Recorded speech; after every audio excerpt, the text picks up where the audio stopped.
Hello everyone, Andrew here. Today I'm gonna show you how to bypass the factory reset protection on any Android phone. Now, here's the exciting part. The method we'll be using is completely free, simple, and easy to follow.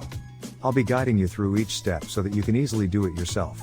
By the end of this video, I guarantee that you'll be able to bypass the factory reset protection on any phone with a 100% success rate. So, let's jump right into it. Okay, so the next step is to use this website to remove the factory reset protection lock from your Android phone. To do this, you'll need to provide 3 important details: your phone's exact model, its IMEI number, and a valid email address where you can receive notifications. Now, you might be wondering how to find your phone's IMEI number. Well, there are several ways to do this. You can check the back of your phone, the original box it came in, or even your carrier's website. Your account details may also have the IMEI and serial number of your device. If you have a sales receipt or contract, you may find the IMEI and serial number there.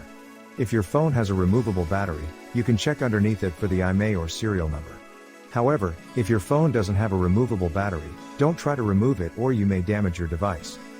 Once you have your phone's IMEI number, you'll need to fill out a simple form on the website with your phone model, IMEI number, and a valid email address.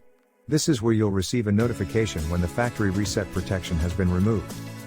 After you submit the form, your request will be processed, and you'll receive an email notification when the factory reset protection removal process is complete.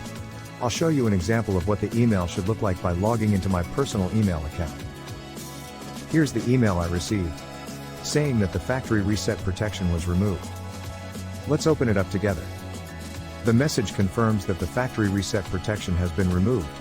So all you need to do now is restart your phone, and after the restart, the factory reset protection will be bypassed, so you don't have to enter your account details. If you want, you can now add any other account to your phone. As you can see, it's very simple to bypass factory reset protection without installing any expensive software or using methods that erase your smartphone's data.